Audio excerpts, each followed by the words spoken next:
आपको बता दें, पाकिस्तान ने इजराइल और ईरान युद्ध के बीच कंडेम करने की कोशिश की है दोनों तरफ से। आपको बता दें, अमेरिका और इजराइल के हमलों को अनवांटेड अटैक्स कहा है पाकिस्तान ने, इंटरनेशनल लॉ का उल्लंघन भी बताया है। ईरान के जवाबी हमलों को भी सॉवरेनिटी का उल्लंघन कहा है। ईरान ने अब पाकिस्तान के दोस्त अजरबैजान पर ड्रोन से हमले किए। ईरान ने अजरबैजान के एक एयरपोर्ट पर हमला किया, ड्रोन बरसाए, इसका निशाना एक एयरपोर्ट बना। ईरान जंग का दायरा अब लगातार बढ़ता हुआ नजर आ रहा है। ईरान ने अब अजरबैजान पर ड्रोन्स दागी है। रिपोर्ट्स के अनुसार ये भी सामने आया है कि ईरान ने अजरबैजान में स्थित नखचीवन एयरपोर्ट पर ड्रोन से हमले किए हैं और इसके साथ ही अजरबैजान ने ईरान के इलाके से किए गए ड्रोन हमलों की निंदा भी की है। इन हमलों में नखचीवन ऑटोनॉमस रिपब्लिक को निशाना बनाया गया, जिसमें इंफ्रास्ट्रक्चर को नुकसान हुआ है और आम लोग भी घायल हुए हैं।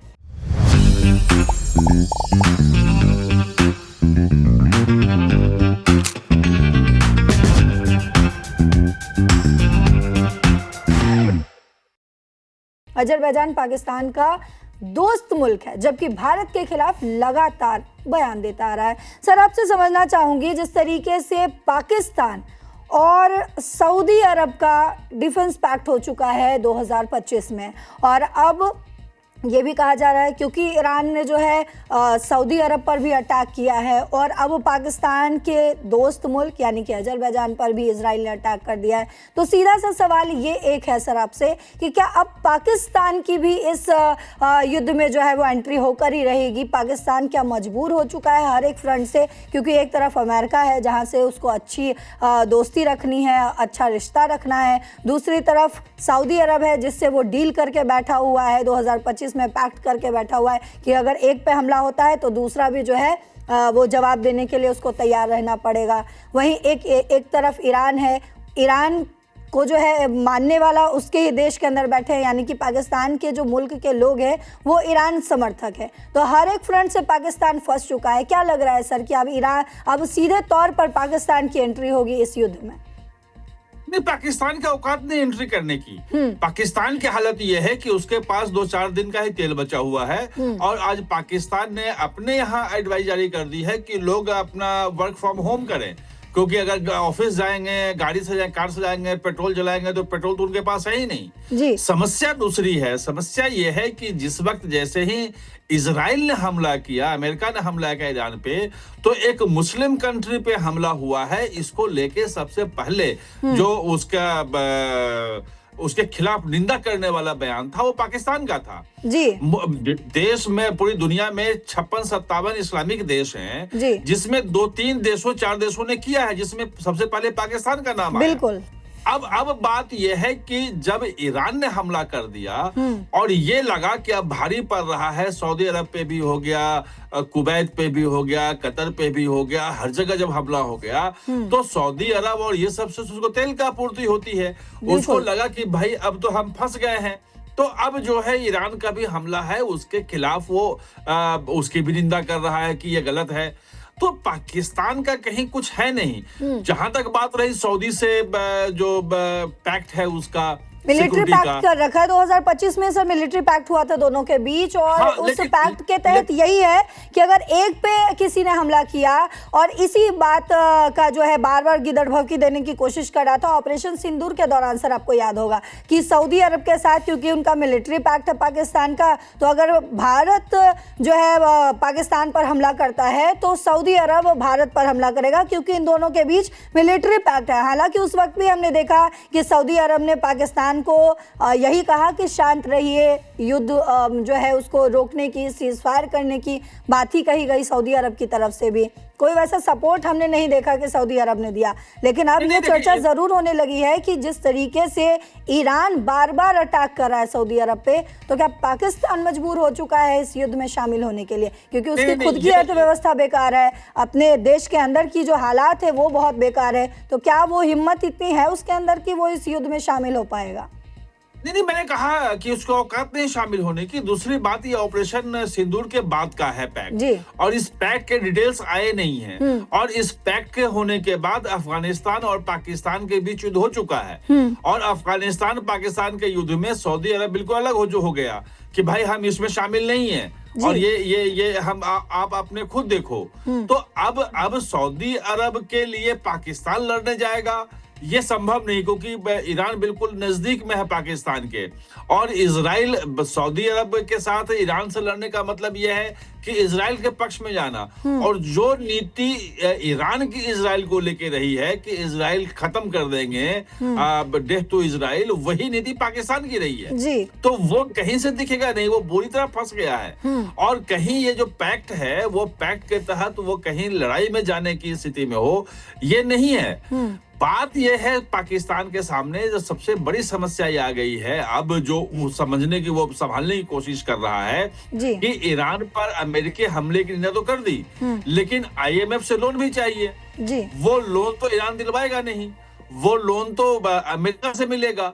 अगर कल तेल चाहिए तो जो फ्री में तेल ले आता है कि हम बाद में पेमेंट करेंगे, वो तो सऊदी अरब देता है, वो तो कहीं से आएगा नहीं। तो अब वो ये बैलेंस करने की कोशिश कर रहा है कि भाई उस पर हमले की भी निंदा कर दो, और सऊदी अरब के तरफ से ऐसा नहीं है कि सऊदी अरब पे नहीं किया है। जी। सऊदी अरब के पक्ष में अपनी सेनाएं भेजी थी। आपको ध्यान होगा कि जो हुती विद्रोहियों और बाकी सब जो लड़ाई चल रही थी सऊदी अरब की, तो उन्होंने अपने पाकिस्तान की सेना भी उसमें गई थी, एक उन्होंने कोलिशन बनाया था, और जनरल बाजवा जो थे उसके हेड बना के गए थे, अभी भी शायद हेड है वहां पे, उधर ही रहते हैं। तो इस ढंग की मदद करता रहा है पाकिस्तान पहले भी।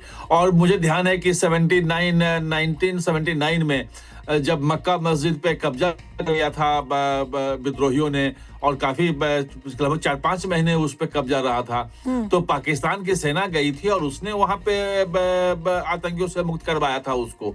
तो ये होता रहा। लेकिन आज की जो परिस्थिति है, उस परिस्थिति में जो खाड़ी के देश जो ईरान से लड़ नहीं रहे हैं, ईरान का कोई मतलब नहीं है, उनके चीजों का नहीं है, लेकिन ईरान की कोशिश ये है कि ये पूरा रायता फैला दो, अफरा तफरी हर तरफ। अजरबैजान पे हमले की क्या जरूरत है? अजरबैजान में तो कुछ है नहीं अमेरिका का, वो तो पाकिस्तान का करीबी है। तो वो पूरे ऐसे है कि जितना से अधिक से अधिक इलाके में अफरा तफरी का माहौल बनाओ। पूरी दुनिया का जो ग्लोबल ऑर्डर है, जो सप्लाई चेन है, जो एनर्जी सप्लाई है, गुड्स की सप्लाई है, वो सब तितर बितर हो जाए, और पूरी दुनिया में एक अव्यवस्था फैल जाए, हाहाकार मच जाए चीजों की कमी को लेकर के। और ऐसा जब स्थिति आएगी तो इजराइल और अमेरिका पे दबाव बनेगा कि वो युद्ध विराम करे, वो बातचीत से निपटाने की कोशिश करेगा। तो और ये भी पता है उसको, ईरान को, कि उसकी चीजें जो पहले दिन जितने मिसाइल्स और ड्रोन वो छोड़ रहा था ईरान, आज उसका 10% भी नहीं छोड़ पा रहा है। क्यों? क्योंकि एक एक करके उसके जितने भी अड्डे हैं, भले वो लॉन्चर जो है वो मोबाइल हो, चाहे वो अंडरग्राउंड हो, लेकिन एक बार अगर मिसाइल या ड्रोन कहीं से निकला तो पता चल जाता है कि किस जगह से निकल रहा है, और उस स्पेसिफिक जगह पे अमेरिका और इजराइल हमले कर रहे हैं। इस बीच ये भी जानकारी सामने आई कि ईरान जो है अब अमेरिका के जो है शर्त पर बातचीत करने को तैयार है, और ये भी जानकारी सामने आई कि वो अपने परमाणु जो कार्यक्रम है उसको बंद कर देगा। तो इस पर क्या कहिएगा? क्योंकि लगातार जो है ईरान अब अमेरिका की बातों को जो है मानने को तैयार है, ये जानकारी सामने आ रही है। कितनी इसमें सच्चाई है सर? नहीं, हो सकता है, क्योंकि अब ईरान को अपने अस्तित्व बचाने की कोशिश में जुड़ा हुआ है। लेकिन अब बात यह है कि कुर्द के इलाके से जो CIA का जो अभी खबरें आ रही हैं कि CIA जो है उसने कुर्दों को उकसाया है, और लगभग 1 करोड़ 20 लाख 1 करोड़ 30 लाख कुर्द हैं। सबसे बड़ी माइनॉरिटी वहां पे कुर्दों की है, और वो कुर्द जो है वो स्वायत्त इलाका भी चाहते हैं। अगर वहां पे बांटने पे आमदा हो गया है, अगर प्लान आगे बढ़ गया है, तो किस रूप में बातचीत होगी कह नहीं सकते हैं। क्या ईरान हिजबुल्लाह का जो है वो समर्थन देना बंद कर देगा? क्योंकि हिजबुल्लाह पे लगातार हमला बढ़ता जा रहा है, और फ्रांस जो है, फ्रांस के राष्ट्रपति मैक्रोन ने अभी आज सुबह ही बोला है कि भाई हम लेबनान से हिजबुल्लाह को नहीं चलने देंगे और वो उसको हिजबुल्लाह के हथियार जब्त करने पे हम कोशिश करेंगे और वहां लगातार इजराइल का जो है हमला बढ़ रहा है। तो ऐसे में अब चीजें आगे बढ़ गई हैं। मुझे लगता है कि सिर्फ परमाणु कार्यक्रम को छोड़ने से और मिसाइल कार्यक्रम को छोड़ देने से ही बात नहीं बनेगी। जी। अब अमेरिका की शर्तें कुछ और होगी। ईरान इसलिए अब झुका है क्योंकि उसको पता है कि धीरे धीरे उसके जो मिसाइल और ड्रोन से हमले की जो क्षमता है वो भी खत्म हो रही है। जी, बिल्कुल। मुझे नहीं लगता है कि 2-4-5 दिन से ज्यादा कुछ मतलब हमले चलेंगे। बिल्कुल। इक्का दुक्का कहीं मिसाइल छुपा हुआ तो कर सकता है। बिल्कुल, तो सर हम कह सकते हैं कि दिन में 10 या 15 छोड़ देना मिसाइल या 200-400 ड्रोन छोड़ना वो अब नहीं दिख रहा है हमें। तो एक स्थिति उसकी खराब होती जा रही है, तो वो बातचीत के टेबल पे बिल्कुल।